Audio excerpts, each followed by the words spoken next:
Nós já Oi, estamos. gente, boa noite, meus amigos da TV 247, boa noite, minhas amigas da TV 247.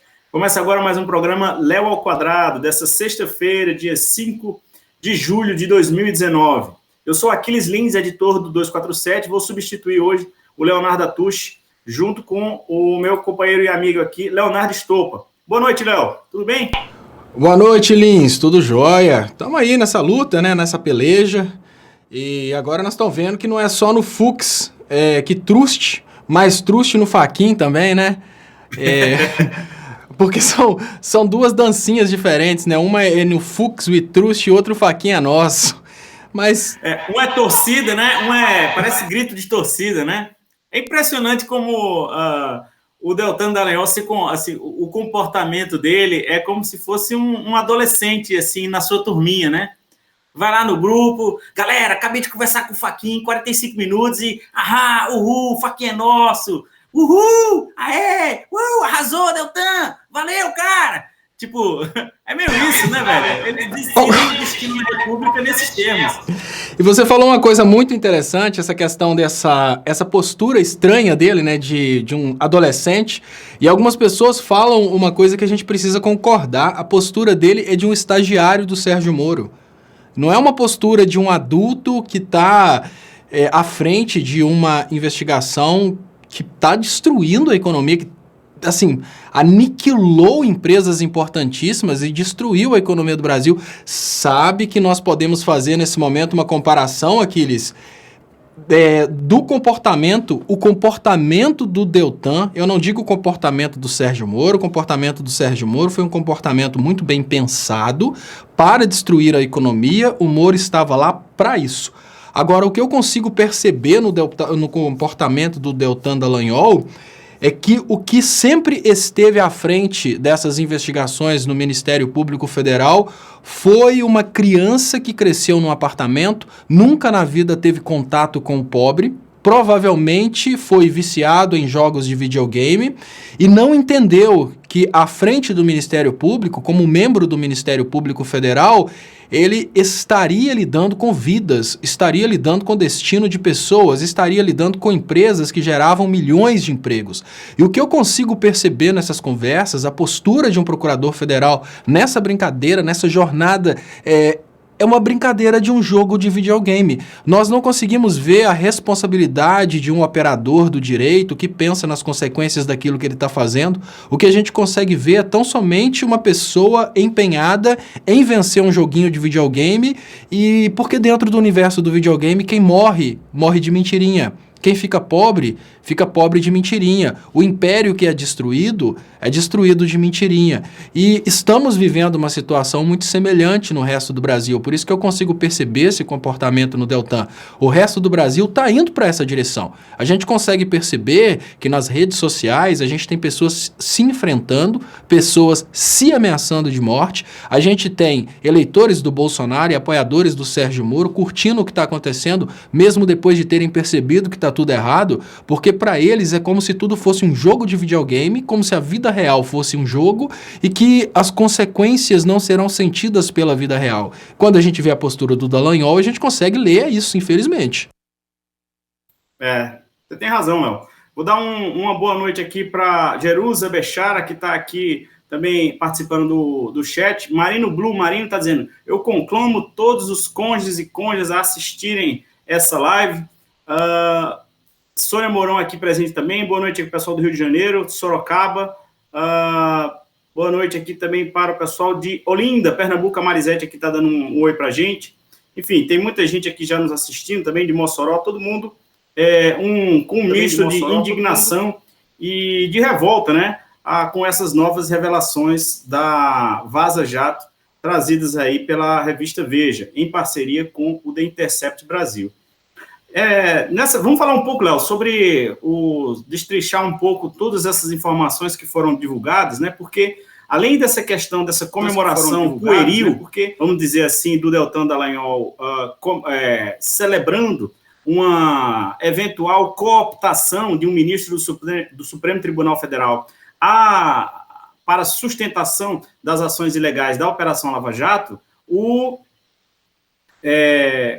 tem também vários outros aspectos que foram trazidos por essa reportagem. Um deles é justamente o fato do ministro Sérgio Moro, então juiz da Lava Jato, ter rejeitado um acordo de delação premiada com o presidente da Câmara, o Eduardo Cunha, né? Nas mensagens reveladas hoje, aparece lá um diálogo entre o Moro e o Deltan, em que ele pergunta essa possibilidade, né? E pergunta se isso tem chance de prosperar, e no final ele diz para o Deltan que sou contra, como você sabe, né? Então, tem algumas questões aqui que dá para a gente avaliar. A primeira delas é, por que um juiz tão empenhado no combate à corrupção como foi o Sérgio Moro declinaria em saber o que tem a dizer um personagem central de toda essa trama que derrubou o governo da presidente Dilma Rousseff e permitiu também o avanço da Operação Lava Jato, né? Por que ele recusaria ouvir o Eduardo Cunha, mesmo sabendo que isso não é uma prerrogativa do juiz, né? Acordos de delação premiada, como a gente sabe, são prerrogativas exclusivas do Ministério Público. Então, na sua avaliação, Léo, como é que você vê essa questão? Eu vejo que o Eduardo Cunha poderia milindrar algum aliado importante. Com certeza, só eram interessantes as delações que jamais poderiam vazar em aliados importantes. Qual que é a postura do Eduardo Cunha depois da derrota do Aécio Neves? É mais importante falar da derrota do Aécio Neves, porque foi ela que gerou toda esse desencadeamento de eventos. Após a derrota do Aécio Neves, o Eduardo Cunha se distanciou do PT de vez e começou a trabalhar junto com Aécio Neves nas articulações pela derrubada da Dilma, e foi esse Eduardo Cunha que foi preso, um Eduardo Cunha que estava trabalhando junto do PSDB.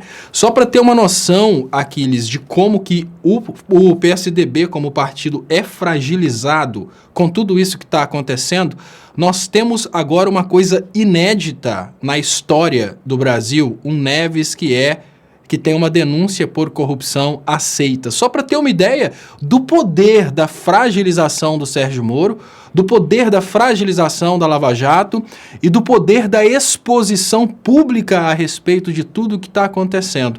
O que o Sérgio Moro fazia naquele momento era evitar que um Eduardo Cunha pudesse fazer qualquer proposta que pudesse espirrar em seus aliados. Porque, apesar do Eduardo Cunha ser de um partido hoje irmão do PSDB, naquele momento o Eduardo Cunha já estava no PSDB, efetivamente, porque estava articulando pela derrubada da ex-presidenta Dilma.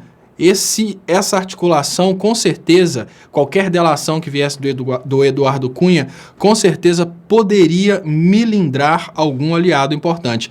Naquele momento que o Eduardo Cunha aparecia em fotos com Aécio Neves, o Eduardo Cunha aparecia em fotos com o Bolsonaro, naquele momento a gente tinha um Eduardo Cunha completamente conectado àqueles que não podem ser milindrados. Então, o Sérgio Moro, ele trabalhava de duas formas. Ele não trabalhava só necessariamente conduzindo o Ministério Público para condenar seus inimigos. Ele trabalhava de uma forma muito mercenária, podemos dizer assim, conduzindo o Ministério Público no sentido de uma garantia de sucesso desde que você denuncie apenas as pessoas que eu estou falando que serão condenadas. Então isso causou um alinhamento perfeito, porque era mais ou menos assim: Ministério Público, por favor, sob hipótese alguma, tente ir contra aquilo que eu estou falando. Desde que a gente esteja bem alinhado, tudo vai dar certo. Então, não denunciem meus amigos, só denunciem meus inimigos. E eu, digamos que como prêmio, eu garanto a condenação de todos. Provavelmente o Eduardo Cunha faria uma denúncia de alguém que não poderia ser milindrado. Como, por exemplo, a gente sabe que denúncias travaram no momento que trouxeram amigos do Sérgio Moro. Assim como nós sabemos também que denúncias travaram no momento, delações travaram no momento em que as delações diziam que o Lula não tinha nada a ver com a brincadeira. Então a gente sabe que tem todo uma condução dessas delações. E é o que eu tenho repetido, Aquiles, e eu tenho repetido incansavelmente. o ponto de inflexão mesmo para os super alienados, e eu não falo os fanáticos, porque os fanáticos eles são inconversíveis, eu falo os super alienados, o ponto de inflexão será realmente no momento que áudios relacionados às falcatruas das delações começarem a aparecer, porque aí os super alienados vão perceber que a percepção que eles tinham de que tudo estava acontecendo daquela forma, porque as delações trouxeram aquelas informações, essa percepção vai virar completamente. E aí a gente começa a ter realmente uma debandada de apoiadores do Sérgio Moro.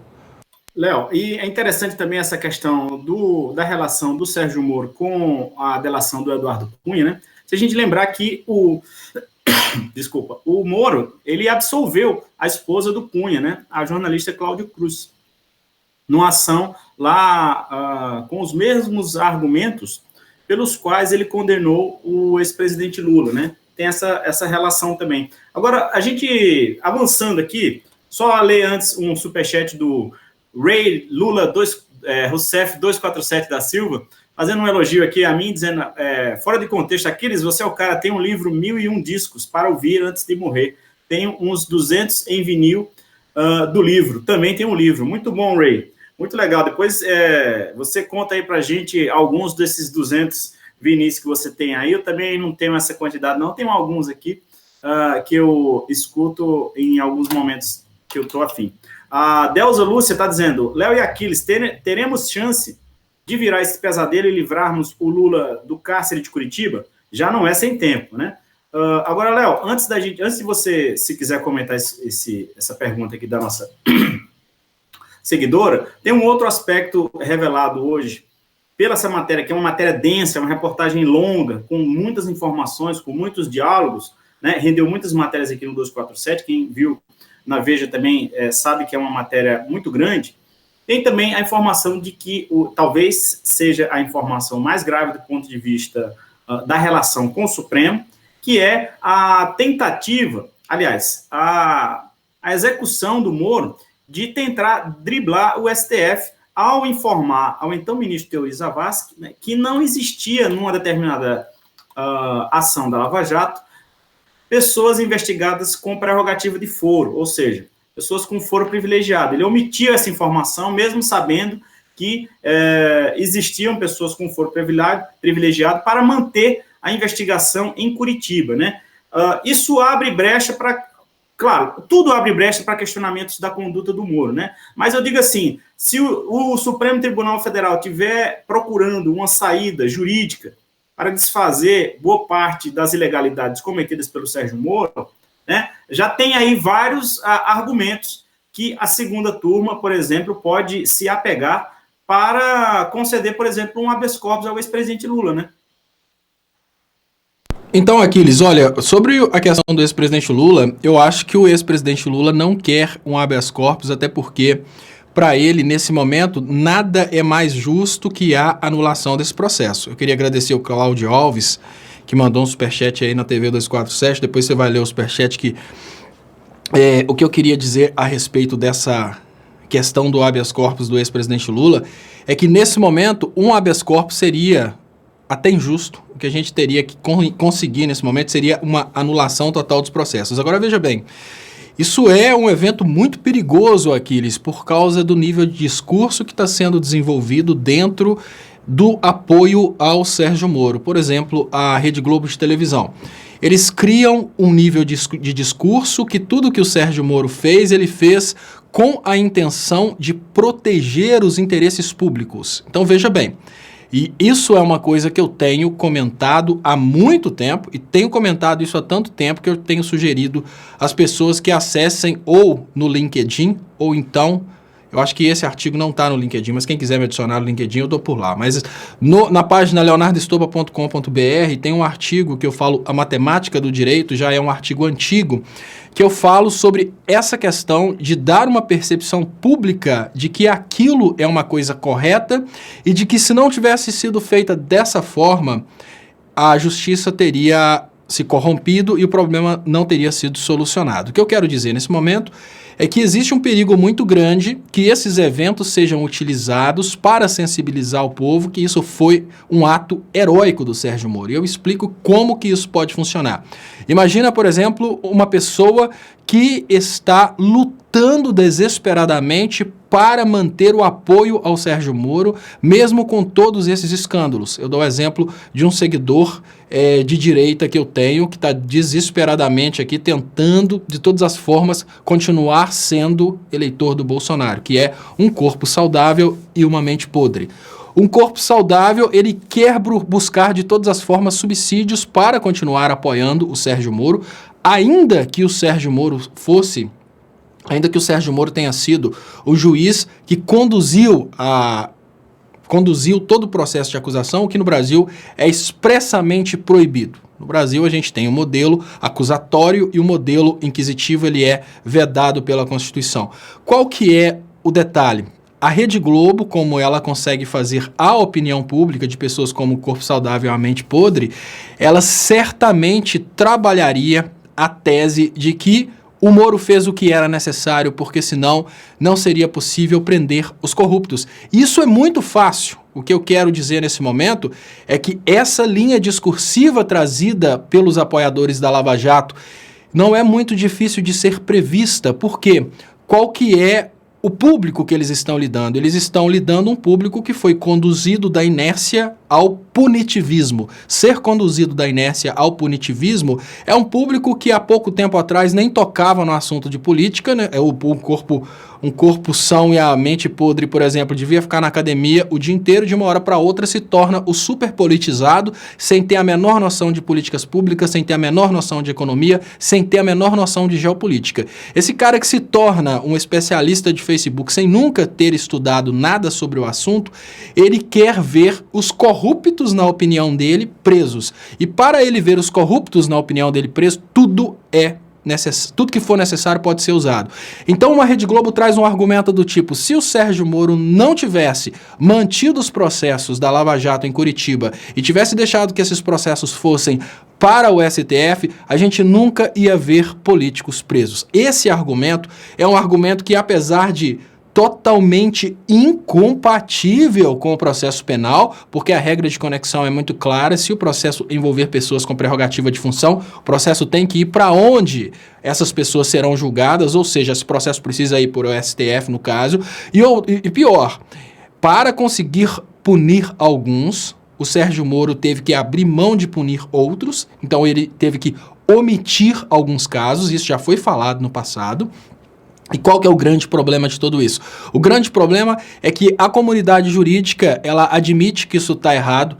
Quase todas as pessoas que têm a menor noção de direito sabem que isso está errado, mas o detalhe é que esse sentimento punitivista do brasileiro pode fazer com que o brasileiro aceite esse erro em nome da punição de políticos. Então é mais ou menos assim: olha, tudo bem, o Sérgio Moro tinha a obrigação legal de ter enviado tudo ao STF, mas se ele tivesse enviado ao STF, tudo seria engavetado, porque no STF nada se resolve. Então melhor que o Sérgio Moro tivesse feito isso mesmo. O que significa que, com a Rede Globo e seu poder de articulação, a gente tem em todos os eventos absurdos da Lava Jato, em todas as atitudes bizarras do Sérgio Moro, existe aí uma oportunidade de fazer do Moro um herói entre os seus seguidores. O que significa que esses eventos sozinhos não são suficientes para tirar uma pessoa que apoia o Sérgio Moro do apoio ao Sérgio Moro. Por que eu tô falando isso? Léo, as pessoas me chamam... Deixa eu só concluir esse raciocínio, Aquiles, porque, olha,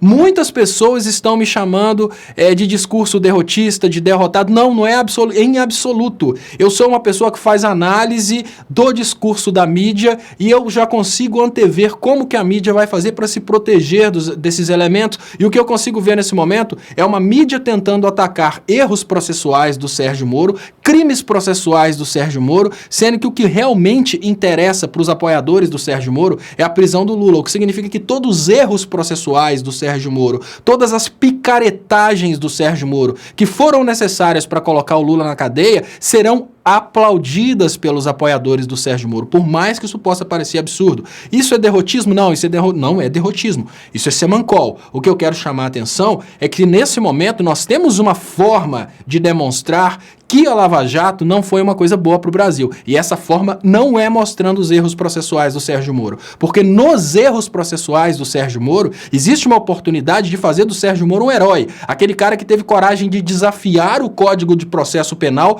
para colocar os corruptos na cadeia. Aquele cara que sabia que se fosse para o STF, os corruptos não seriam punidos. E por isso ele segurou as pontas e teve a coragem de punir os corruptos. Ou seja, estamos criando oportunidades para o Sérgio Moro ser transformado em herói entre os seus seguidores. E qual que é a realidade? Nós temos uma forma de mostrar para o povo que o Sérgio Moro desgraçou a vida de todo mundo, a destruição da economia brasileira. A pauta de que o Sérgio Moro cometeu erros processuais, ela é muito bonita. Ela é bonita, ela é muito interessante entre os juristas, entre quem estudou direito, mas a nível, e é em nível, agora eu lembrei, obrigado Luiz, obrigado a todo mundo que manda essa dica para mim, em nível processual faz sentido. Agora, dentro do público que apoia o Sérgio Moro, isso é motivo para o Sérgio Moro ser herói. Ele desafiou as lógicas e as regras. Ou seja, basicamente assim, tá bom, a gente sabe que ele cometeu alguma coisa errada, mas a gente apoia mesmo assim, né? Seria mais ou menos isso. Agora... Até mais pesado, Aquiles, só para complementar, mais pesado. Eu digo mais pesado porque a coisa não é tão simples igual você falou, é mais pesado ainda. Dentre os punitivistas, existe o raciocínio de que tudo que for necessário para colocar o Lula na cadeia é válido. E um cara que pensa assim não vai ter o convencimento modificado por mais erros processuais do Sérgio Moro. Talvez ele tenha o convencimento motivado se ele perceber que tudo isso, na verdade, teve uma intenção maior do que prender o Lula, acabar com a nossa indústria e acabar com a economia brasileira. Mas tentar virar para o apoiador do Bolsonaro, para o apoiador do Sérgio Moro e falar que o processo do Lula foi um processo ilegal, o cara vai falar, não quero nem saber se foi gol de mão, meu amigo, meu time venceu. É esse semancol que a esquerda não está tendo. Eu acho que tem uma boa dose de pertinência nisso aí que você está dizendo. E também eu só acredito que uma boa parte das pessoas que já estão desempregadas, ou seja, aquelas que sentem na pele, né, a destruição, os efeitos da destruição da economia, essas já estão muito mais dispostas a, vamos dizer assim, observarem esse fenômeno Moro sob a lente da realidade, né, despindo de qualquer paixão. Agora, deixa eu ler alguns superchats aqui, Léo. O Cláudio Alves, por exemplo, mandou um superchat para dizer, dizem que se Fachin e Fux tiverem um mínimo de pudor, eles se declararão impedidos. Mas quem disse que eles têm pudor? E aí o Cláudio mandou outro superchat para dizer, o processo do triplex foi originalmente aberto na Justiça Estadual de São Paulo. Pergunta, quem foi o desembargador que remeteu o processo ao TRF4, né? E mais um superchat aqui do Edilberto Teixeira dizendo, a sociedade brasileira, além de má, deve agradecer Lula pela perseverança, fazer implodir a Lava Jato construída falsamente o combate à corrupção. Seus condutores corruptos e ladrões são da justiça. Não, deixa eu agradecer também o superchat aqui. Lê. Deixa eu agradecer aqui o Sil Lopes, que fala, todo empresário que bateu palmas é corrupto e quer ser julgado por um juiz nesse naipe, né? Então, infelizmente, nós temos realmente essa sociedade brasileira que é uma sociedade, infelizmente, corrupta, uma sociedade que está, nesse momento, incentivando esse nível de corrupção. E eu queria agradecer também, muito obrigado, Lourival Casula, que manda aqui, Léo, boa noite. E ele fala uma coisa que é real, crime é crime, Robin Hood roubava dos ricos para dar aos pobres. Mesmo assim, é crime. Moro cometeu crime, tem que pagar. Não há dúvidas que o Moro cometeu crime, por isso ele tem que pagar. Mas a punição do Moro está mais atrelada à opinião pública a respeito do Sérgio Moro. Isso é muito importante. Se a gente não consegue mudar a admiração que as pessoas têm pelo Moro, e o Moro ainda consegue conservar uma admiração de uma certa parcela da população, se a gente não consegue mudar essa admiração, a gente não vai conseguir ter poder para derrubar o Moro através das instituições de poder brasileiras, porque hoje o STF tem medo de tocar no Moro. A grande realidade é essa. Por mais que a gente tenha alguns avanços, o STF tem medo do Moro.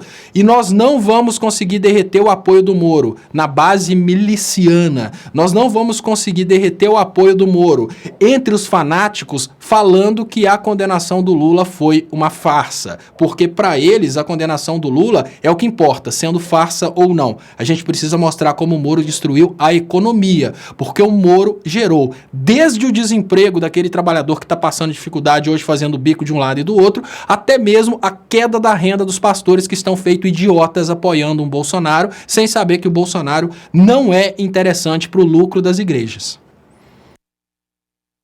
Muito bom.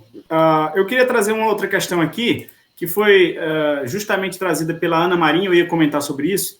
Ela está dizendo aqui no Superchat, um horror o que esse canalha do Moro fez também com o Almirante Otton, que ainda haja justiça para esse grande brasileiro. E aí, Léo, como você é um engenheiro elétrico, entende muito de energia, eu queria que você comentasse, fizesse a sua avaliação, porque nas mensagens está lá dizendo praticamente a data em que o ex-juiz Sérgio Moro marca da operação da Lava Jato que prendeu o almirante Otton Pinheiro, né, que foi ex-presidente da Eletronuclear, responsável pelo programa de enriquecimento de urânio do Brasil, né, durante mais de 2 décadas. Era ele também quem tocava, fazia parte da equipe de engenheiros do submarino movido a propulsão nuclear brasileiro, né, esse que foi feito em parceria com a França e que tem a transferência da tecnologia de propulsão nuclear dos submarinos, né? Então, queria que você avaliasse também o componente geopolítico dessa medida de prisão do Otton, né, pelo Sérgio Moro. O fato do Brasil, por exemplo, estar entre os 5 países capazes de enriquecimento de urânio e também de ter estabelecido relações com a França, teve alguma implicação nos Estados Unidos? Você acha isso talvez de alguma maneira motivou, vamos dizer assim, uma operação específica contra um cérebro brasileiro que estava atuando nessa engenharia? Então, deixa eu agradecer o Sil Lopes. Ele diz, Léo, o reitor, prisão antes do fato, suicídio por humilhação e era inocente, e nenhuma nota a respeito. Né? Realmente, o que o Sil Lopes fala tem todo sentido. Nós temos uma situação em que eles estão trabalhando para conduzirem pessoas ao suicídio, e, obviamente, eles não vão fazer nenhuma nota a respeito. Olha, essa questão de... Nós estamos falando agora do suicídio de um empresário da área de cerâmica.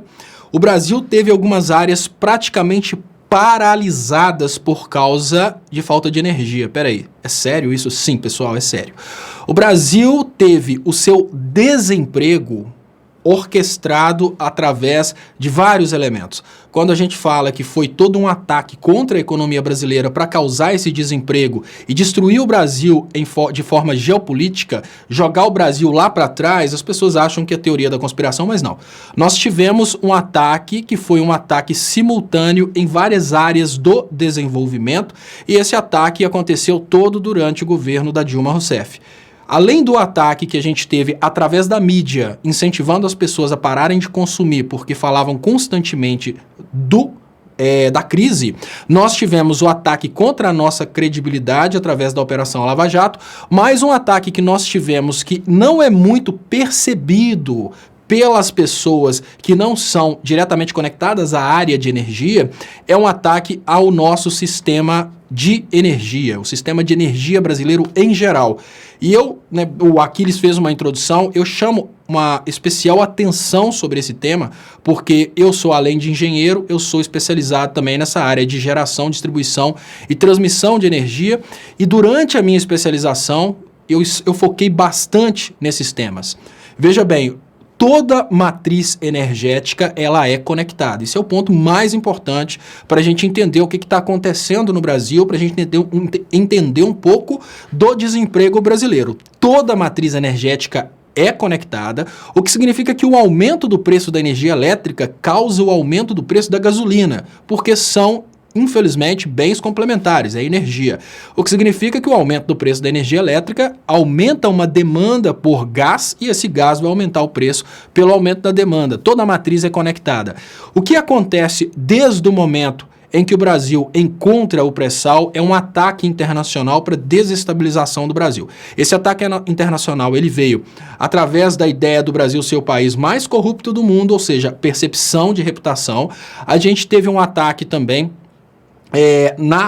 internamente, na confiança na economia, o povo parou de comprar porque só se falava em crise. A gente teve o ataque direto contra as empresas, que foi a Operação Lava Jato, e a gente teve o ataque político, que foi a prisão dos políticos progressistas do Brasil e uma priorização das pautas liberais. Só que dentro disso a gente teve também um ataque ao sistema energético. O ataque ao sistema energético, ele aconteceu de uma forma muito sutil e as pessoas não conseguiam perceber isso como um ataque, Aquiles, exatamente porque esse ataque vinha disfarçado de uma luta contra a corrupção.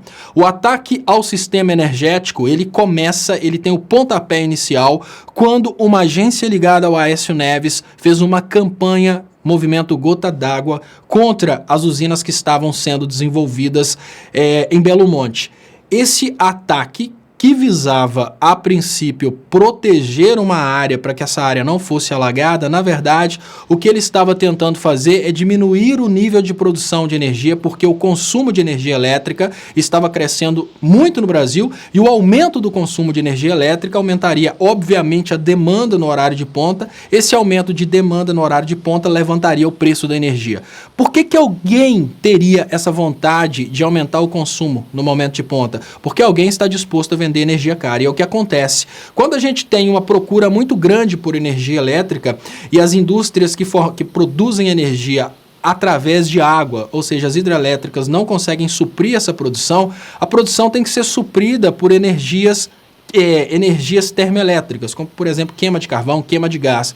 E os donos dessas usinas, eles conseguem vender a energia, às vezes, 400 vezes mais cara do que a energia produzida através de uma hidrelétrica. Então, é negócio, deixa eu só chegar até o Almirante Otton, é muito negócio que, a primeiro momento, eles comecem a desestabilizar a produção por água para produzir com fogo. Só que não foi só isso. Nós tivemos, na sequência, um ataque a todo um planejamento de expansão energética, e é essa expansão energética que criava uma certa viabilidade para indústrias importantíssimas no Brasil. E o que aconteceu? Enquanto a Operação Lava Jato, e me parece que foi até o Bretas que prendeu o Almirante Otton, não foi o Moro, não, foi o braço do Sérgio Moro, enquanto a Operação Lava Jato focava na termonuclear brasileira, as agências do Aécio Neves estavam focando nas hidrelétricas, que são as formas mais baratas de se produzir a energia elétrica. Enquanto tudo isso estava acontecendo, a China estava construindo várias usinas termonucleares. Qual foi o resultado dessa brincadeira? Nós tivemos a migração de várias siderúrgicas, várias fábricas de alumínio, várias indústrias que são eletrointensivas para fora do Brasil. Depois da queda da Dilma, Aquiles, nós tivemos outras políticas energéticas disfarçadas no sentido de aumentar o preço da energia dentro do Brasil. Por exemplo, as pessoas não conseguem perceber dessa forma porque todas as medidas elas vêm disfarçadas em medidas relacionadas a alguma coisa boa. Por exemplo, luz baixa nos carros dentro das rodovias durante o dia. Isso aumenta a demanda por combustível, o que faz com que o combustível aumente o preço em todo o Brasil. Se o combustível aumenta o preço e toda a fonte energética é interligada, você tem um aumento do preço da energia. Dentro dessa brincadeira, a gente tem também uma expectativa muito frustrada de possibilidade de disponibilidade de energia, quando o governo declara que o Brasil não tem mais o horário de verão, o que significa que o consumo de ponta ele vai permanecer muito maior durante esse período de verão do que antes. Aos poucos, o Brasil tem tornado a sua energia, em geral, caríssima, o que tem tornado a atividade industrial dentro do Brasil impossível. Então, quando a gente conecta todos esses fatores, olha, a gente conecta a perseguição e prisão de uma pessoa que estava responsável pelo desenvolvimento de uma tecnologia de produção de energia barata. A gente conecta também um ataque contra uma das maiores hidrelétricas do mundo que está sendo construída e um ataque ideológico, porque eu sou engenheiro ambiental também, e eu te falo, olha, o impacto ambiental de você produzir através de carbono, emissão de carbono com termoelétricas é muito maior do que o impacto ambiental que vai ser gerado através da produção de uma hidrelétrica. Então, você tem todos esses ataques que vão praticamente impossibilitando que as indústrias brasileiras continuem produzindo. E nessa brincadeira, os empresários que tinham uma expectativa de queda no valor da energia para que eles pudessem produzir, eles têm uma surpresa diferente, Aquiles. A surpresa que eles têm é o seguinte: no lugar do governo criar políticas para diminuir o valor de energia, para que eles voltem a produzir e consigam fornecer o seu produto para o brasileiro, o Brasil vai lá fora e fecha um acordo com a União Europeia e agora a cerâmica não vai ser produzida no Brasil. A cerâmica vai vir de navio da Europa para o Brasil. E a pergunta básica que eu te faço nesse momento: qual a expectativa de um empresário que estava desesperado por disponibilidade de energia para voltar a produzir no Brasil, produzir, sendo que agora ele fica sabendo que, ao contrário do Brasil de antes, que já estava difícil competir com o Brasil, ele vai ter que competir com o resto do mundo, porque o governo está abrindo as portas do Brasil para receber produtos industrializados de fora para aniquilar a indústria brasileira. Infelizmente, os empresários pediram isso, Aquiles, porque eles tinham o poder de evitar isso que está acontecendo hoje. Muito bom. Sobre alguns superchats aqui que chegaram para a gente, o Cláudio Alves mandou um outro superchat para dizer: Léo, os fanáticos são incorrigíveis. Não devemos sequer tentar trazê-los de volta à civilização, pois isso seria como tentar domesticar crocodilos. E o Edilberto Teixeira Pires mandou uma mensagem para dizer: agradecer Lula pela perseverança, fez implodir a Lava Jato, falsamente dirigida por criminosos da justiça, Moro e bando. O Vitorino Almeida mandou aqui: quando vocês perceberão que o STF não é covarde, e sim parte do golpe com o Supremo e com tudo, né? A gente está aqui com 4.100 pessoas ao vivo nesse momento. Queria agradecer a audiência de todos vocês e de todos vocês, né? Queria também pedir para quem não for inscrito no canal da TV 247, por favor, inscreva-se no canal aqui, nos ajude a chegar aos 500 mil inscritos, né? A gente sempre pede também inscrições para os canais do Leonardo Stolpo, para que nós cresçamos junto. E aí, também, quem puder se tornar membro do canal, é muito simples, muito fácil, também muito barato. Você tem esse botãozinho azul aí, né? Seja membro, e você paga muito pouco por isso e consegue ter alguns benefícios aqui, além de financiar a atividade da mídia independente, né? A melhor forma, no entanto, de você fazer um apoio financeiro ao 247 é fazendo uma assinatura solidária em brasil247.com/apoio. Lá você escolhe um valor pelo qual você quer doar e ajuda o 247. Né? E tem também o coletivo Jornalistas pela Democracia, que é um excelente time de profissionais que estão aí em defesa e também nos ajudando a entender esse momento do país. Né? Quem puder ajudar essa causa é em brasil247.com/democracia. O Alexandre Felipe mandou uma mensagem aqui para dizer: a Lava Jato acabou com o Brasil. E a Juliana Neto está dizendo: boa noite, Léo. Será que o Moro vai ser preso? Espero que sim. Do jeito que estão as coisas, estão, é capaz do cara sair ileso. Lula livre, adoro vocês. Obrigado, Juliana, pelo superchat, pela pergunta. Aquiles, antes de você mudar de assunto, eu quero... Calma, rapidinho. Antes de você... Já vou te passar a bola, mas aí, quando você falar, eu queria que você comentasse também essa questão essa informação também que saiu, que foi a orientação do Fausto Silva. O apresentador Fausto Silva, o Faustão, né, apareceu nas mensagens lá, dizendo para o Moro, e também dando conselhos, né, prestando uma espécie de consultoria de media training para o Moro e também para os procuradores, né, dizendo: olha, vocês têm que falar mais fácil, vocês têm que falar para o povão, né? E aí, um dado interessante sobre esse aspecto é que a reportagem da revista Veja procurou o Faustão e ele confirmou não apenas que tinha feito essa conversa, mas também os termos utilizados na conversa, né? Então, eu queria que você comentasse também aí o Domingão da Lava Jato. Vai ter arquivo confidencial do Moro? Ô, louco, meu! Nessa hora, a única coisa que eu peço, e peço com muito carinho, é que essas instruções do Faustão sirvam também para a esquerda. Quem sabe dessa forma que eu tô conversando, eu tô falando isso aí que o Faustão falou pra Lava Jato, eu tô chamando a atenção dos nossos comunicadores, eu tô chamando a atenção dos nossos, como eu diria, dos nossos advogados de esquerda, eu tô chamando a atenção das figuras importantíssimas da esquerda há muito tempo. Ô, louco, meu, você tem que falar mais de boas, não adianta você ir pro academiquez, pro povão, você tem que reduzir o nível do diálogo a quem você quer que entenda o que você tá falando, não adianta você vir com um monte de rúbricas jurídicas, não. Adapta o linguajar à população comum.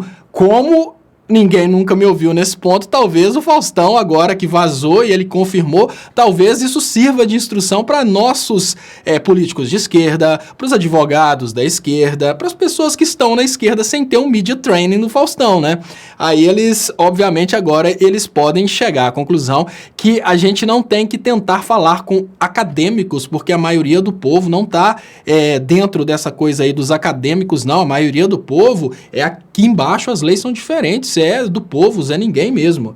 E é isso que é o mais importante, é por isso que a Lava Jato conseguiu esse sucesso, porque a Lava Jato foi humilde o suficiente para buscar um comunicador e aprender com esse comunicador que existe uma forma especial de falar com o povo. Eu preciso, nesse ponto, eu tenho elogiado uma das maiores desgraças no Brasil pela inteligência. Eu falo, olha, se o brasileiro de esquerda tivesse tido a inteligência que o brasileiro de direita teve e utilizou para o mal, o Brasil estava fantástico. Porque o que o Faustão falou é uma coisa que eu tento chamar a atenção da esquerda há muito tempo. Inclusive, já tivemos reunião no 247, o Léo já mandou essa informação até para os políticos do PT, olha. É uma ideia do Estopa, é falar de uma forma muito simples para as pessoas entenderem. E muito bom, fico feliz, porque agora com o Faustão falando, talvez a esquerda ouça. Mas eu queria te falar aqui, é o seguinte, Aquiles, porque eu falo, né, eu falo até babá, tem dia que eu chego aqui animadão, mas eu quero trazer alguns comentários aqui, ó, que estão aqui no 247. Diana de Castro Teles, Léo Estopa engoliu um rádio. Aqui tem também, peraí, Marcos Aleixo, para, Léo, tá doido hoje? Isso é porque eu falei demais aquela hora, mas aí na hora que você tava querendo falar, Ufa, Valdemir era ufa, Aquiles fica um pouco com a palavra, porque eu acho que eu falei um pouquinho demais, né? Tem outra aqui que eu achei super engraçado, que tava subindo na hora, peraí. Eli Pimenta, Léo, chega... Acho que eu falei um pouquinho demais, né, Aquiles? E aí tem o super arc mega hater aqui, que é o Sérgio Luiz, falando, Estopa é Forrest Gump, só conta lorota. Uma coisa interessante do Forrest Gump é que dá uma trava na cabeça da gente, porque tudo que ele conta tem uma amarração histórica tão grande, que às vezes você pensa, será que esse cara realmente não existiu? Né? Quando a gente pensa no Forrest Gump, a gente pensa... Porque ele conecta várias personalidades e ele vai contando várias histórias que são importantes de serem contadas, porque são todas histórias conectadas à ideia aí de...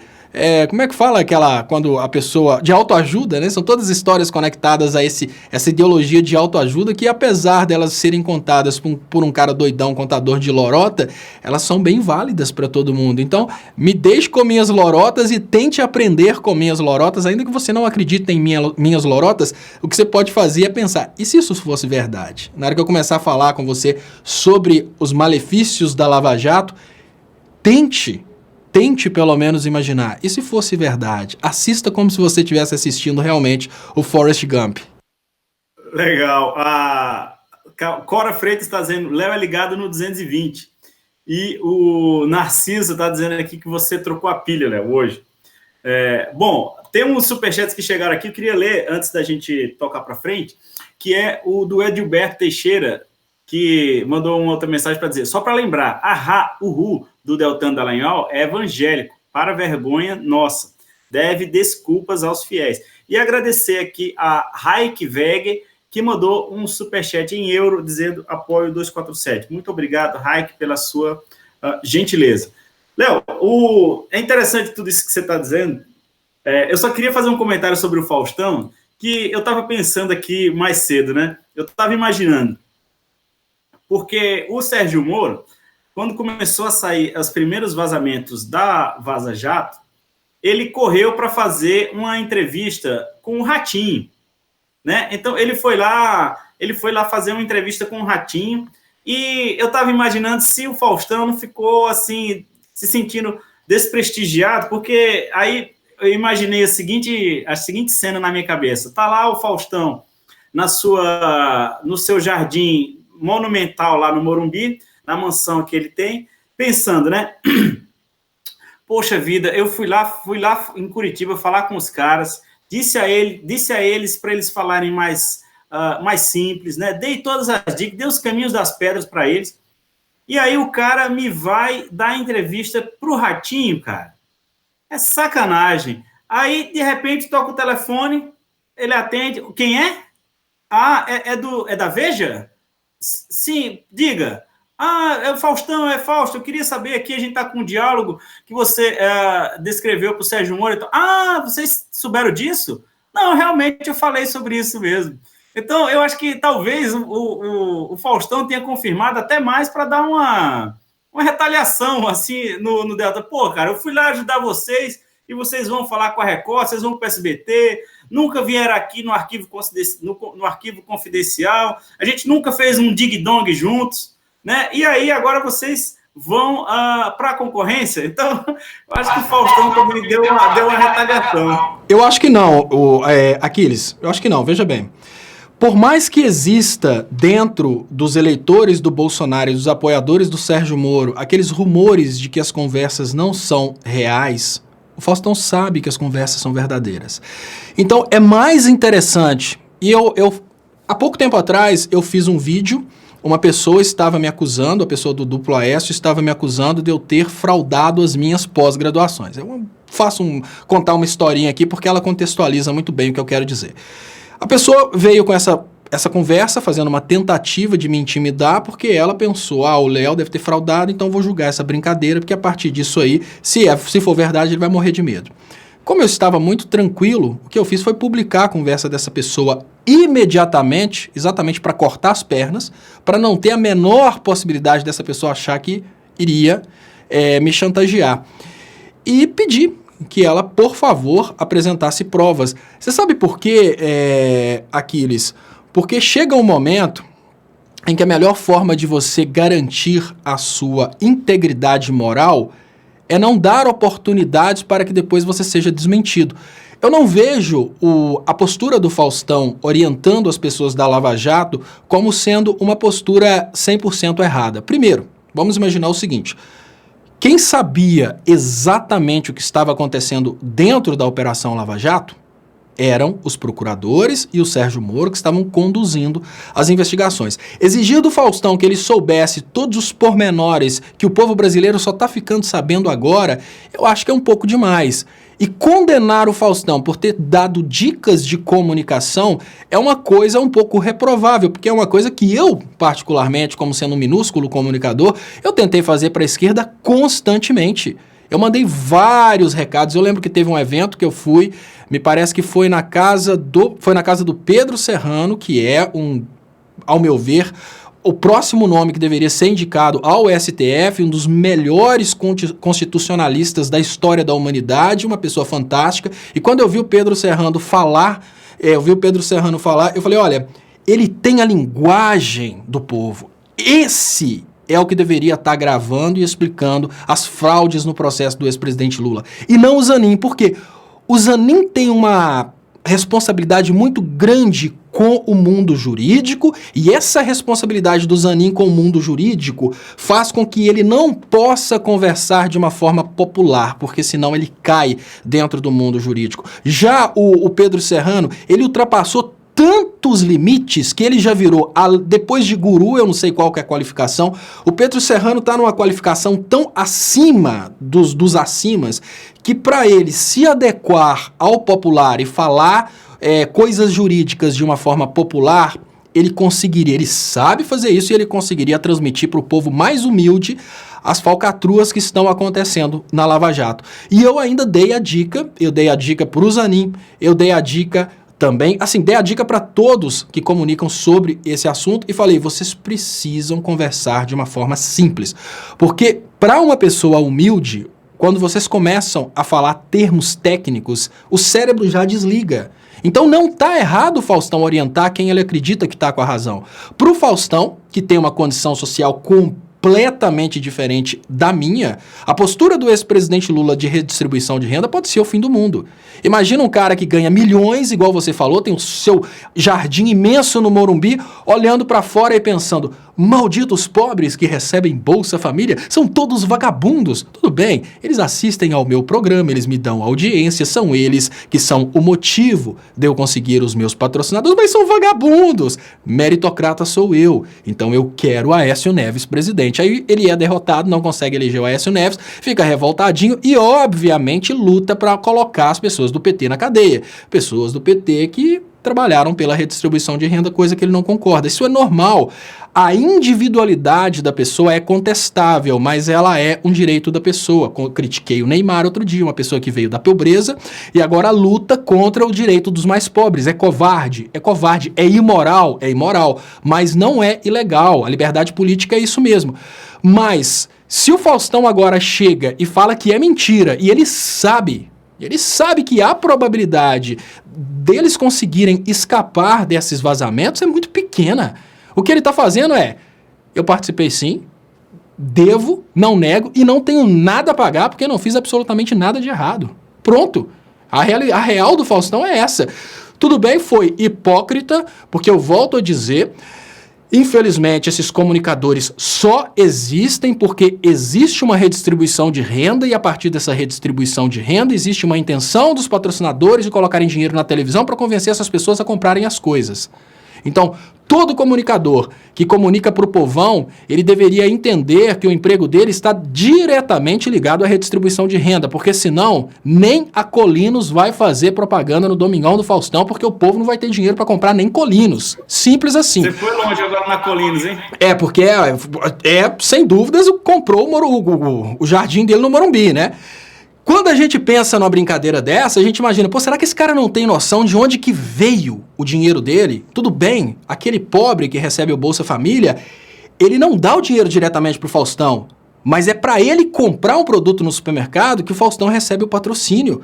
Nós não estamos falando de um programa super qualificado que só conversa com a elite, não. Nós não estamos falando da TV Justiça, que conversa com as pessoas do direito. Nós estamos falando de um programa povão.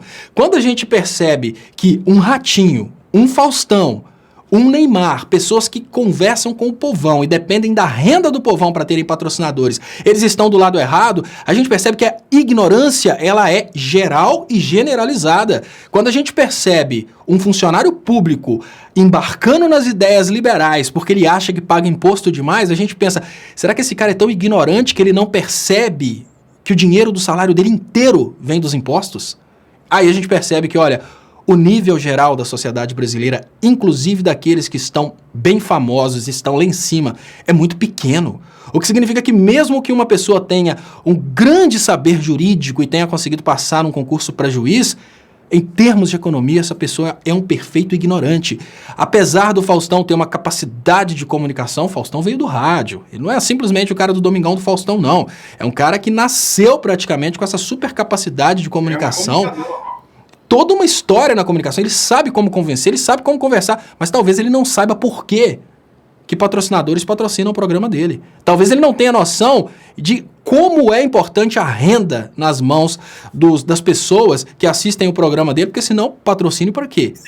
Ou você já viu propaganda da Mercedes ou da Ferrari no Domingão do Faustão?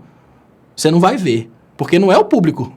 O público dele são pessoas que consomem produtos mais simples. Então, liga o Domingão do Faustão, observa quem são os patrocinadores do Domingão do Faustão, veja o perfil dos produtos e você vai ver como que o cara não tem noção de qual é a fonte de renda dele. A fonte de renda do Domingão do Faustão são as políticas públicas do governo de esquerda.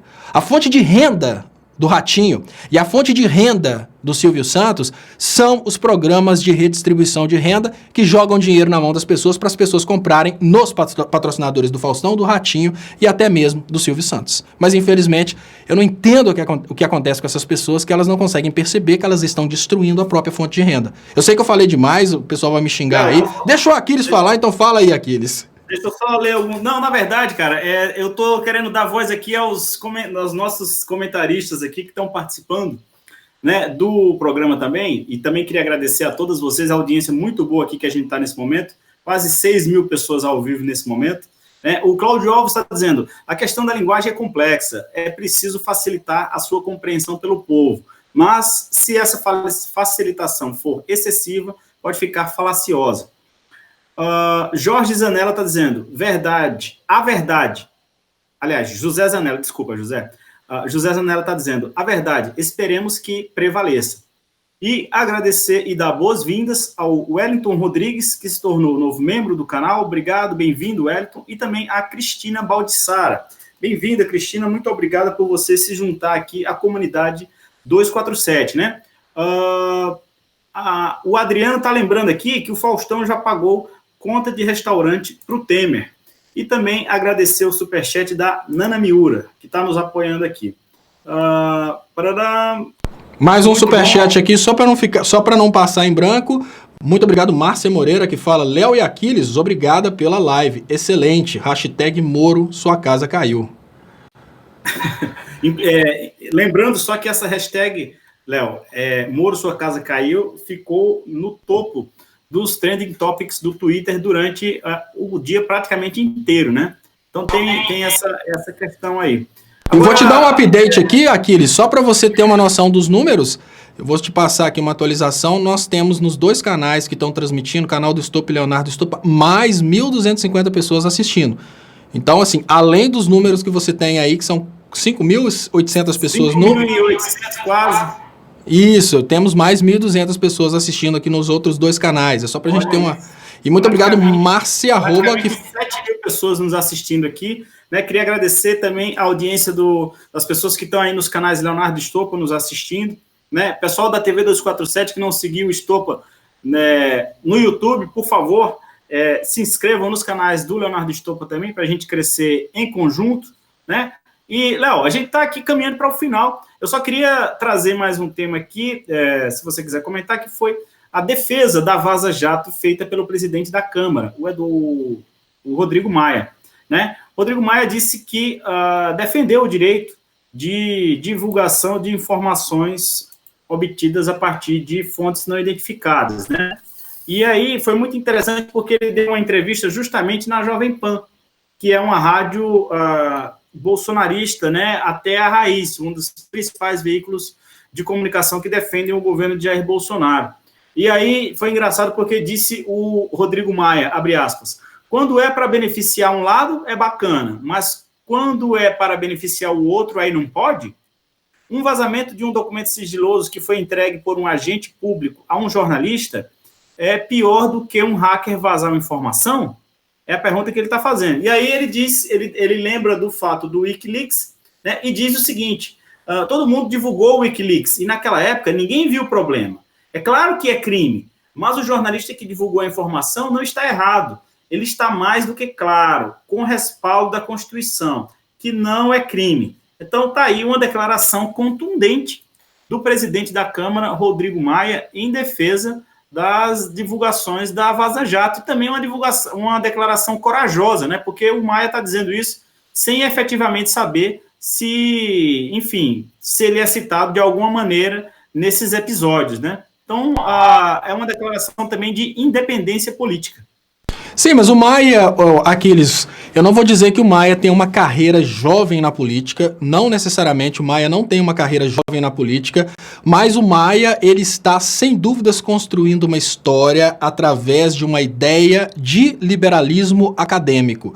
Quando a gente percebe, eu não estou sob hipótese alguma defendendo o Maia, defendendo a postura que ele tem em relação à reforma da Previdência, nós progressistas temos uma visão completamente diferente da visão do Maia, mas uma coisa que a gente precisa deixar de uma forma muito clara, Aquiles, é o seguinte, existem 2 formas de você defender uma causa, através de uma postura acadêmica, uma postura constitucional, uma postura fundamentada, ou através do oba-oba. Quando a gente procura pessoas que vieram exatamente desse sentimento de oba-oba, pessoas que vieram desse sentimento ridículo atual da sociedade brasileira, como, por exemplo, a Carla Zambelli, a Joyce Halseman, até mesmo o Alexandre Frota, quando a gente procura essas pessoas que não são políticos, que são, na verdade, humoristas, que estão ocupando cargos políticos por causa do sentimento de revolta do povo brasileiro, o que a gente tem são versões modernas do Tiririca. Pessoas que trazem críticas dentro do lado deles, críticas conectadas à postura deles, mas sem nenhuma fundamentação. Isso porque quando a gente percebe a carreira política e o que edificou uma Carla Zambelli, uma Joyce Halseman, ou até mesmo o Alexandre Frota, foi essa utilização do ódio contra a atual política, que não é mais atual, contra o ódio contra a política anterior, e eles conseguiram votos exatamente com essa postura de ignorância e luta contra a política antiga. Quando a gente percebe um posicionamento dessas pessoas, que são liberais como o Maia, a gente percebe um posicionamento totalmente desconexo do que é o que diz a Constituição brasileira, do que é o que diz a lei, e praticamente desconexo até mesmo com uma sequência de carreira na política. Porque quando a gente percebe uma Carla Zambelli fazendo uma ameaça ao Glenn, e uma ameaça clara de uma coisa que é uma prerrogativa constitucional do jornalista, a gente percebe que ela não tem noção da bobeira que ela está falando. Agora, quando a gente procura a carreira do Maia, que é um liberal, que significa ser liberal, significa que o que ele tem de ideia para a economia brasileira é totalmente o oposto daquilo que a gente acredita. Mais uma coisa que eu tenho dito a respeito do Maia, isso desde o momento que o Maia foi eleito presidente da Câmara. O Maia é um liberal, mas um liberal sensato. O que significa que, mesmo sendo extremamente contra o que a gente acredita para a economia, ele sempre se alicerça na Constituição, nas leis e na academia de economia liberal. Então, se o Maia for fazer uma defesa da reforma da Previdência, ele não vai vir necessariamente com um oba-oba falando que não, que essa reforma vai atacar os privilégios. Não, ele não vai vir com esse oba-oba que é o oba-oba liberal. Ele vai trazer cálculos e mostrar, por exemplo, que, de acordo com as estatísticas, a gente vai ter uma economia nesse ponto, isso pode refletir nisso e talvez vai melhorar por causa disso. É o que a academia liberal acredita. Já uma Carla Zambelli e uma Joyce Halseman, se elas forem trazer uma defesa da reforma da Previdência, eles vão tentar focar na ideia de que a Glaze defende a Previdência porque ela quer ter um benefício previdenciário. Uma coisa idiota, né? Como se fosse fazer diferença para a Glaze a reforma, a previdência dela antes e depois da reforma. Mas o que eu estou querendo dizer é que o Maia, apesar dele ter uma ideologia liberal, o Maia é um político sensato. Não é errado, sob o aspecto moral, você pensar diferente. Democracia é exatamente isso. O que significa que pensar que liberar o mercado pode ser uma coisa boa faz parte completamente do jogo democrático. Acreditar que uma reforma da Previdência possa ser melhor para a economia faz parte do jogo democrático. Inclusive, acreditar que os pobres não são dignos e que você retira o dinheiro dos pobres e se eles não conseguirem viver da forma como eles vão viver sem esse dinheiro, que eles morram, isso faz parte, apesar de ser uma política liberal covarde, ela faz parte do jogo liberal. O que não faz parte é no momento que você traz ilusões que não têm nenhuma conexão com o que está em discussão, você traz historinhas completamente desconexas da realidade, como aquela que praticamente me fez começar a fazer meus vídeos na internet, que o feijão subiu o preço no Brasil 4 anos atrás, porque Dilma fez uma doação para Cuba. Essas loucuras políticas que, para mim, mostram a falta de caráter de um político. Agora, ter um posicionamento liberal é simplesmente o jogo democrático. É a ideia de que, olha, eu acredito no liberalismo, você acredita numa redistribuição de renda. Isso é jogo democrático. O Maia não é um oba-oba. Apesar do Maia estar do lado dos liberais, o Maia não pertence ao lado do espetáculo político. Então, uma coisa é o Maia ser liberal. Outra coisa é o Maia ter seguido a carreira dando sequência no trabalho do Tiririca. Então, a gente precisa distanciar. Apesar de estarem juntos, por exemplo, na reforma da Previdência, é preciso distanciar um oba-oba político da Joyce, do Alexandre Frota, de um trabalho liberal sensato, apesar de não responder aos meus anseios, que é o trabalho do Maia. O Maia tem toda uma carreira pela frente, ele pensa nessa carreira. Falar contra a Constituição nesse momento é uma coisa que vai custar caro daqui a uns anos. Agora pode fazer ficar famosinho, agora pode dar elogios, mas o Maia pensa na carreira dele daqui a 20 anos. Em resumo aqui, a Ana Maria Macruz está dizendo, conclusão, Maia vai ferrar com a gente com essa destruição da Previdência academicamente. Exatamente. E deixa eu trazer alguns também. Eu a palavra agora, eu vou demorar para devolver, porque tem muita gente se manifestando aqui. A Neuza Costa, por exemplo, está dizendo, oi, pessoal, boa noite, Léo e Aquiles. A minha mãe está perguntando por onde anda o Atush. É que ela assiste a TV 247. A Neuza também mandou aqui um superchat para apoiar a gente, né? Obrigado, Neuza. E também a Liliana Paiva está dizendo, parabéns 247, Glenn e jornalistas independentes. E o Edson Luiz de Oliveira está dizendo aqui, Estopa, você é fantástico. E também mandar um abraço para o meu amigo Eduardo Antunes, que está lá em Ouricuri, grande Eduardo, amigo há mais de 30 anos aqui, acompanhando a gente na TV 247. Léo, a gente está chegando ao final aqui do programa. Não encerra não, você tem que falar mais. Olha aqui a mensagem do Marcos Roba. Marcos Roba fala aqui, não sobrou muita coisa pro Aquiles falar. Eu vou ler 2 superchats e depois você vai ter que falar mais um pouquinho. A Tereza Cristina, Estopa, está rolando nos fake news dos bolsominions que o Palocci revela esquema milionário do BNDES com live Jovem Pan. O que responder para essa gente? Faça uma live sobre isso. Vou fazer, mas de antemão eu te falo que todos os empréstimos do BNDES são transparentes, é um órgão público, e quem tentou criar uma caixa preta do BNDES foi o Mourão, tentando criar aí segredos nos órgãos públicos. Mas se ele quiser saber qualquer esquema, fala com ele para não esperar o Palocci trazer nada, é correr lá e ver o livro verde do BNDES, que tem toda a transparência por lá.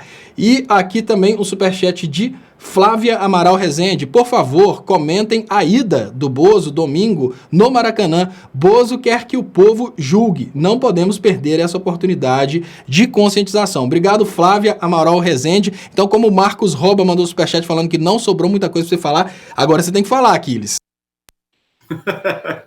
Gente, a gente está aqui, a gente já estourou o nosso tempo aqui. O Valdemir Araújo está dizendo, Aquiles vai sair sem falar também. E o Roberto Vieira está dizendo, ninguém larga a mão de ninguém, galera, né? E o Enival está dizendo, o STF irá adiar a soltura do Lula até conseguirem outra condenação.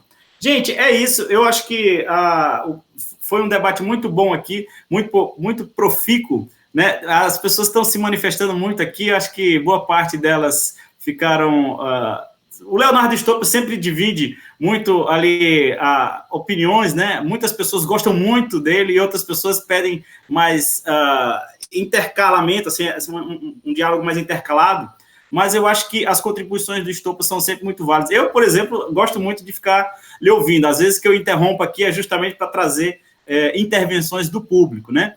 Agora, sobre essa questão do Rodrigo Maia, Léo, eu só queria dizer o seguinte, eu concordo com uma parte do que você falou, que está no cerne da democracia, embora nós não concordemos com as posições defendidas pelo Rodrigo Maia, que são, ao meu ver, nocivas à maioria da população, e ele defende interesses de uma elite, né, política e econômica brasileira, o conceito basilar de democracia é o debate dos contrários, é o dissenso, né, é a discordância, é o contraditório.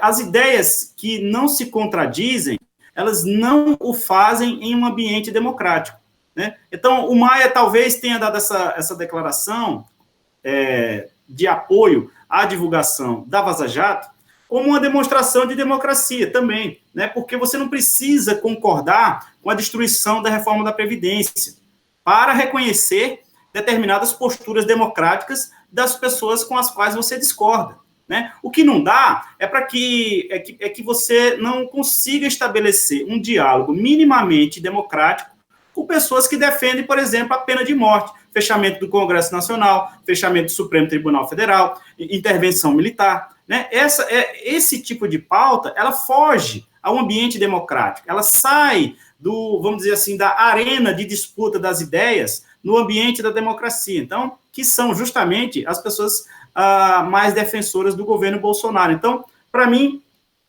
discordo completamente, acho que é muito nocivo a política dessa direita liberal limpinha e cheirosa, da qual o Maia faz parte, porém, respeito o direito de existir deles, né? E eu acho que a luta tem que ser política, a derrota tem que ser política, a gente tem que convencer cada vez mais pessoas, brasileiros, inclusive essas pessoas que estão apoiando a reforma da Previdência, de que é um verdadeiro suicídio a longo prazo, e que você provavelmente vai deixar um país pior para os seus filhos do que esse, que já é muito ruim, que a gente está vivenciando hoje, né? Então, fechando aqui a minha contribuição no Léo ao Quadrado de hoje, queria agradecer a todos vocês e a todos vocês, dizer que daqui a pouco, às 8 horas, tem o Boa Noite 247, né, com a Gisele Federici, Paulo Moreira Leite e o Alex Sonic. Às 21 horas, nós temos entrevista do William De Luca com Tânia Dornelas, que é do Fórum Nacional de Prevenção e Erradicação do Trabalho Infantil, né? Muito importante esse tema, muito pertinente no momento em que o presidente da República, Jair Bolsonaro, defende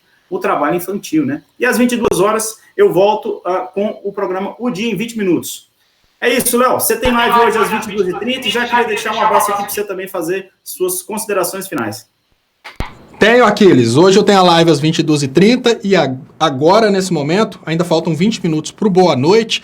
Eu continuo pelo canal Leonardo Stolpa e pelo canal do Stolpa, então peço para vocês que estão assistindo pela TV 247 que deem um pulinho agora para a gente continuar batendo um papo aqui pelo canal Leonardo Stolpa, isso porque eu percebi que algumas pessoas falaram aqui da questão dos 78 milhões do ex-presidente Lula, algumas pessoas falaram também do caso de eu ser ou não partidário, falaram questões relacionadas aqui ao Ciro Gomes, e eu quero bater um papo com as pessoas sobre isso e quero colocar também, antes de encerrar a live, eu tenho encerrado a live pelo menos no canal Leonardo Stolpa com um vídeo que mostra para as pessoas como a Lava Jato quebrou o Brasil, para que as pessoas não fiquem nessa loucura de que foi o PT que quebrou o Brasil. Então, quem estiver assistindo aí pela TV 247, vamos dar um pulinho, é só escrever Leonardo Stolpa, vocês vão ver que eu estou ao vivo com a mesma live que está acontecendo pela TV 247 e a gente continua batendo papo. Então, muito obrigado, Aquiles, e até o próximo. Valeu, Léo. Um abraço. Tchau, tchau. Valeu. Pessoal, então eu queria agradecer a todos vocês que ficaram, queria agradecer as pessoas que estão vindo da TV 247. Eu queria começar falando com vocês sobre a questão desses 78 milhões do ex-presidente Lula. Eu faço sempre uma avaliação sobre o aspecto de tecnologia da comunicação, tá, gente? Avaliação sobre... Deixa eu mandar... Eu estou escrevendo aqui agora no canal Brasil 247, só para ver se eu consigo mostrar para as pessoas. Meu canal. Eu vou escrever aqui, meu canal, e vou repetir aqui, meu canal. Vou repetir, venham, para que vocês encontrem aí o canal do Stolpa e consigam assistir. Continuem aqui. Que aí vocês vão conseguir ver como chegar no canal do Stolpa. Eu estou logado como canal do Stolpa, então imagino que as pessoas vão chegar aqui no canal do Stolpa, onde a audiência está um pouco melhor. Pessoal, eu queria falar com vocês primeiramente o seguinte, eu sempre faço avaliações que levam em conta o caráter pilantra das jogadas da Operação Lava Jato, o caráter pilantra da mídia. Por que o caráter pilantra? Primeiramente, né, é até uma das coisas que perguntaram aqui, eu não sou de nenhum partido, nunca fui filiado a nenhum partido, e eu sou conectado a uma ideologia, o que significa que se hoje o Maia mudar de ideologia para ideologia progressista, eu vou começar a aplaudir. Não foi assim quando todos da esquerda começaram a aplaudir o Reinaldo Azevedo? Eu sou brasileiro e eu acho que nesse momento qualquer brasileiro do nosso lado será bem-vindo, o que significa que se o Bolsonaro se tornar um cara progressista, meter o pé na bunda dos Estados Unidos e começar a lutar por um Brasil soberano, eu vou bater palmas pro Bolsonaro. Então eu não sou partidário e não sou idólatra, eu não tenho um ídolo, mas eu não abro mão de dizer que não existe na história desse país uma pessoa que foi melhor para o Brasil do que o ex-presidente Lula, simples assim. Então eu não tenho nenhum obstáculo de parabenizar o Bolsonaro se ele fizer algo que presta, como também não abro mão de dizer que até hoje nenhum presidente foi melhor que o ex-presidente Lula. E pronto, Minha visão é essa. E minha visão também é que o ex-presidente Lula tem um poder conciliador que nenhum outro dentro do Brasil vai ter, não adianta. Se o Lula voltar, o Brasil volta a crescer, é simples assim. Esse é o meu ponto de vista. Mas é questão de eu ser idólatra e achar que nenhum outro ser humano fará como o Lula. Primeiro, eu acho que nenhum outro ser humano fará como o Lula, porque o país é um organismo que depende do seu povo. O que significa que se o povo não acreditar no presidente, ele pode ser o melhor técnico do mundo, que ele vai automaticamente tentar, mas não vai conseguir. Por quê? Porque o cara tá tentando e o povo não está acreditando. E do outro modo de pensar que eu tenho, que inclusive se conecta ao que umas pessoas me perguntaram aqui, a pergunta pro Léo o que ele acha do Ciro Gomes. Olha, eu não acompanhei o Ciro Gomes depois das eleições, mas até o final da votação do primeiro turno, eu falo que o Ciro Gomes foi uma pessoa extremamente coerente com os ideais que eu acredito, que são os ideais nacionalistas e progressistas. Aí eu fico sabendo das críticas que ele faz ao Lula, eu não entro no meio disso.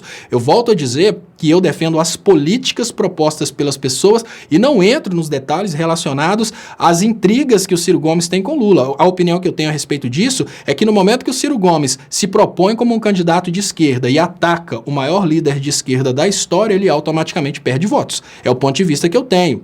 Então, eu estou trazendo essas informações para vocês porque é muito importante a gente conseguir ver o mundo. Tudo bem, nós temos os nossos heróis, mas a gente precisa ter condições de ver o mundo de uma forma desconectada dos políticos, porque se os políticos modificarem o posicionamento deles, a gente consegue até perceber isso. Espera, esse cara antes, ele era contra a reforma da Previdência, agora ele está a favor. Por quê? Isso é, de uma certa forma, muito importante. E esse Leonardo Stoppa que faz uma análise da pilantragem por detrás das atitudes, qual que é a intenção perversa por detrás das atitudes, vai fazer agora uma análise a respeito da questão dos 78 milhões do ex-presidente Lula. Olha, qual que é o caso dos 78 milhões? No meio da Operação Lava Jato sendo atacada pela Vaza Jato, um juiz ordena a apreensão do patrimônio do Lula até 78 milhões. Olha que interessante. Ele ordena que faça uma apreensão do patrimônio do Lula de até 78 milhões, porque dentro dos apoiadores da Lava Jato, dentro dos bolsominions e dos apoiadores do Sérgio Moro, essa notícia soa como o Lula tem 78 milhões. Mas uma coisa que é muito importante nesse momento, o juiz pode determinar a apreensão de 1 trilhão de reais meus. Eu determino a apreensão de até 1 trilhão de reais do Leonardo Stoppa. Eu tenho isso? Não. Por isso que ele usou até.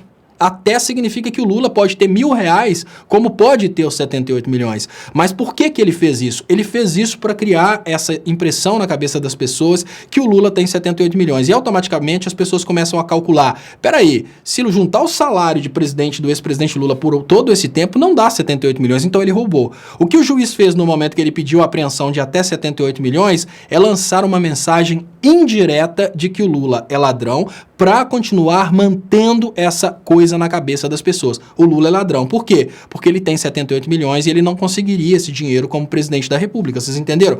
Então, a atitude desse juiz é uma atitude resposta contra o crescimento do ex-presidente Lula por causa da Vaza Jato. E até 78 milhões é muito diferente de apreender os 78 milhões. Para conseguir apreender os 78 milhões, o Lula precisa ter os 78 milhões. Mas para dar uma ordem de apreender até 78 milhões, basta que o juiz tenha essa intenção de criar um material publicitário para contar contra o ex-presidente Lula. A gente sabe que isso veio, obviamente, do coordenador da Operação Lava Jato, que é o Sérgio Moro. O Sérgio Moro, precisando manter a aniquilação contra o ex-presidente Lula, ele pede que lancem aí uma sentença, uma decisão, sentença é decisão terminatória, lógico, uma decisão de bloquear bens de até 78 milhões. Por quê? Porque ele sabe que na cabeça do público até 78 milhões vai significar 78 milhões. Vocês entenderam qual que é a jogada da Operação Lava Jato? E todas as pessoas que vocês buscam dentro dos apoiadores do Moro e dos apoiadores do Bolsonaro, todos eles acreditaram exatamente nisso, de que realmente o Lula tem 78 milhões. Então, esse é o ponto que eu queria colocar com vocês. Agora, eu vejo que algumas pessoas, assim, existe um desespero tão grande nesse momento, para as pessoas conseguirem segurar o apoio contra o apoio contra o PT, contra o ex-presidente Lula e a favor do Sérgio Moro, a favor do Bolsonaro, que as pessoas costumam trazer coisas insensatas. Não sei se vocês se lembram de qual que era, e eu queria agradecer Socorro Wilkinson. Muito obrigado, Socorro, pelo superchat, que é muito importante para o crescimento e sobrevivência dos canais. Eu queria lembrar vocês que vocês podem ajudar meu trabalho também através das contas bancárias que estão aí,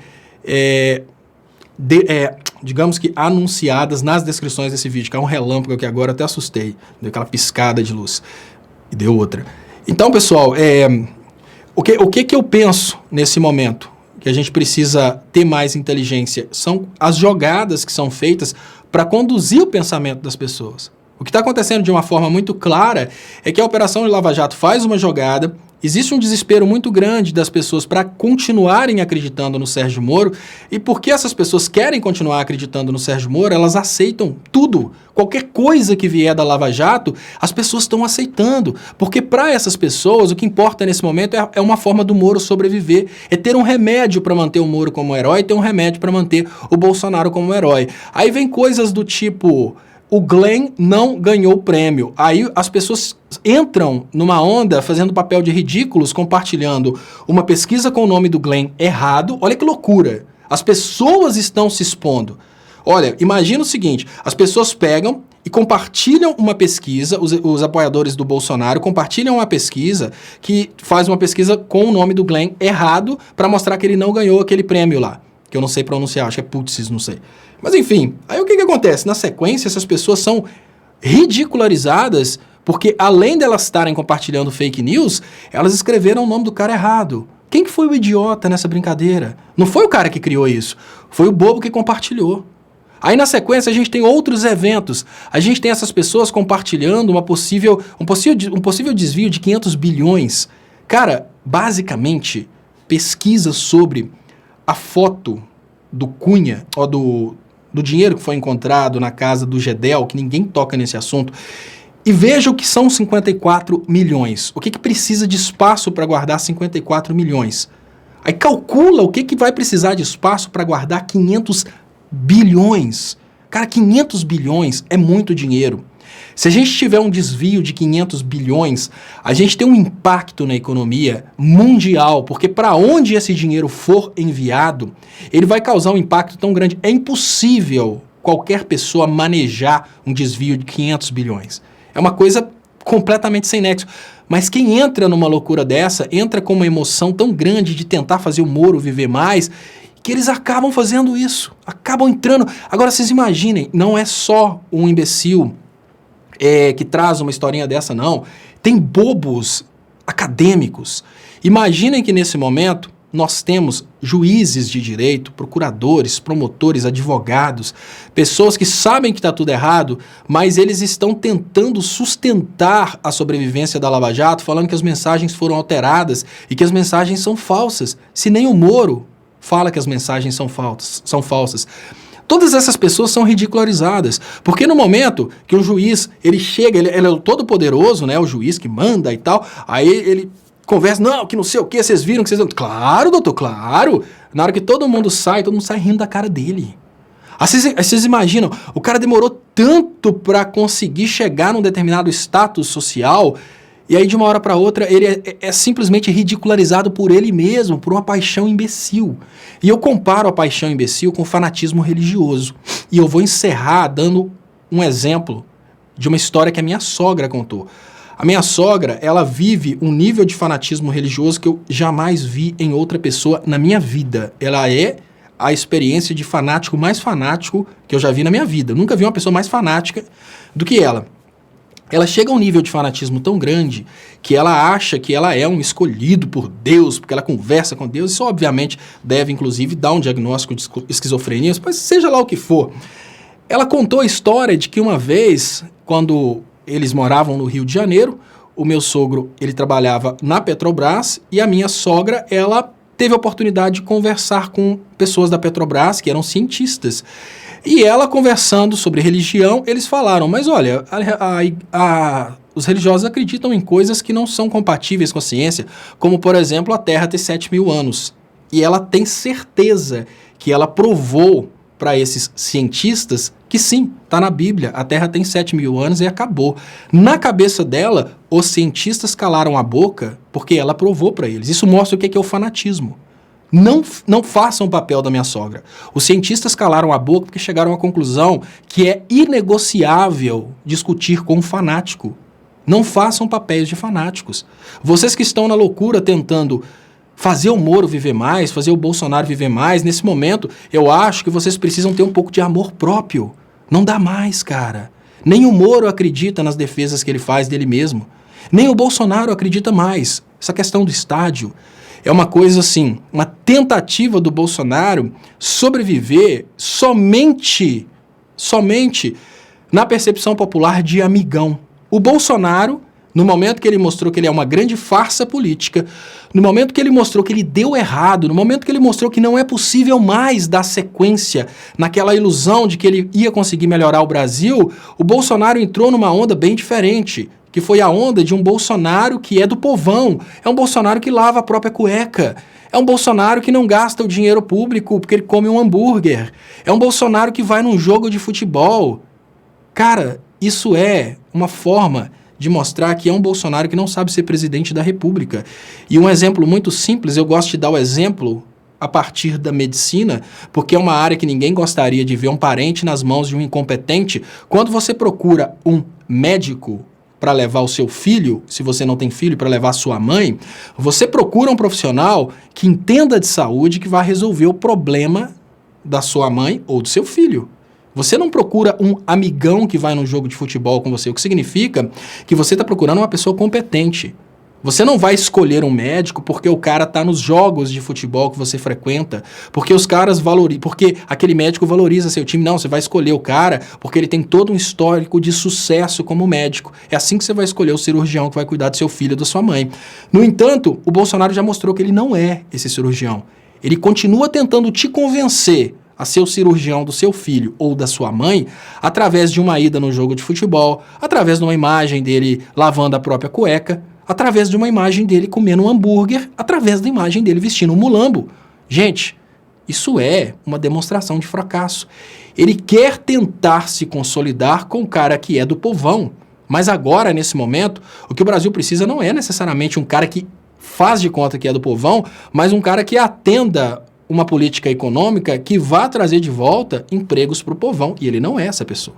Então ele tenta ser algo que consiga fazê-lo sobreviver um pouco mais. É para isso que ele está indo em jogos de futebol, para isso que ele está tentando criar uma expectativa que ele continua tendo apoio popular que ele não tem. Deu errado.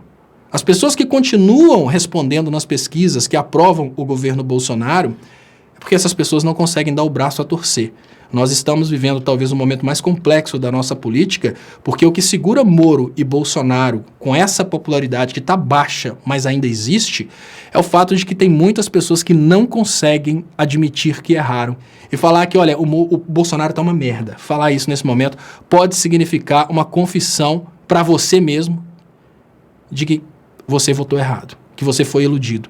E como que é difícil você admitir que você foi feito de idiota. Como que é difícil? Imagina hoje para um eleitor do Bolsonaro, imagina hoje para um apoiador do Sérgio Moro, a triste sina de olhar para si mesmo e pensar, eu fui feito de otário. É por isso que o Sérgio Moro e o Bolsonaro ainda estão com alguma popularidade, porque senão eles obrigados, obviamente, já teriam derretido. Deixa eu agradecer Alexandre Felipe dos Santos, muito obrigado, Alexandre, e ele traz pra gente aquela informação importantíssima. Lava Jato acabou com a economia do Brasil. Muito obrigado, Alexandre Felipe dos Santos, pelo superchat, que é muito importante para o crescimento e sobrevivência dos canais. Muito obrigado a todos vocês. Eu peço que, por favor, não desliguem. Eu vou passar aquele vídeo muito importante, porque eu sei que hoje podemos ter pessoas que não assistiram ontem. Eu acho importante passar o vídeo que mostra em 4 minutos como que a Lava Jato quebrou o Brasil. E mais importante, eu queria pedir para vocês que me ajudem a segurar as contas, pelo menos em dia. Quem puder ajudar, eu tenho as contas bancárias aqui anunciadas na descrição desses vídeos. Qualquer ajuda que você puder me dar vai ser uma grande ajuda. Então tem bancos aí, Banco do Brasil, agora tem Caixa também. Então muito obrigado quem puder ajudar meu trabalho. Fiquem aí com o vídeo que fala sobre como a Lava Jato destruiu o Brasil. E eu volto às 10h30 da noite com o Léo Stolper ao vivo. Muito obrigado e até lá. Pois é, pessoal, a primeira pesquisa que eu vou fazer aqui é a respeito do PIB Brasil. Quando vocês quiserem saber qual que é o valor do PIB brasileiro em determinada época, o que vocês precisam fazer é caminhar com o mouse por aqui, que vocês vão ter as respostas no lado direito da tela. Então, olha só, nesse período aqui, que é um período anterior ao governo do PT, PIB per capita significa PIB por pessoa. 1.919 dólares em 1986. Qual que é um período interessante para a gente comparar? Eu poderia comparar o máximo aqui. Não, vamos comparar esse período aqui, ó, mediano. Ele já saiu de 1.900 para 7.246.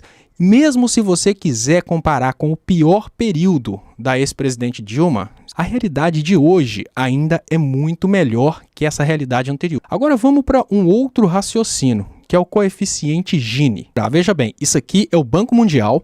Vocês vão vir aqui embaixo e procurar por Brasil. Essa é a informação a respeito da diferença social no Brasil. Por que é importante vocês confirmarem esses números? Porque existe uma conversa de que o PIB brasileiro cresceu, mas as benéfices desse PIB foram diretamente para as camadas mais ricas. Claro que os ricos ficaram mais ricos, mas é muito importante mostrar que o crescimento do PIB e as políticas de distribuição de renda conseguiram diminuir a desigualdade social no Brasil. Com esses dois gráficos, vocês vão conseguir demonstrar para os colegas de vocês que o Brasil cresceu sim durante os governos de esquerda e, mais importante que isso, esse crescimento refletiu em toda a população. Aqui, pesquisa Desemprego Brasil, FHC e Lula. Você pode utilizar qualquer gráfico para mostrar para eles. Tem várias opções de gráficos aqui. E todos os gráficos vão mostrar basicamente a mesma coisa, que é uma queda assim, considerável na taxa de desemprego até o governo da Dilma. O que acontece? O desemprego, ele começa... Isso aqui é a taxa do governo. Olha que interessante. O desemprego durante o FHC, Lula 1, olha como é que o desemprego ele vai caindo até o final do governo da Dilma 1. O que causou o desemprego no Brasil? Foi o PT? Vamos raciocinar aqui usando a própria cabeça e não usando o sentimento. Olha só, o PT pegou o governo do FHC com o desemprego lá em cima. Durante todo o período, o PT foi só reduzindo a taxa de desemprego. Isso aqui.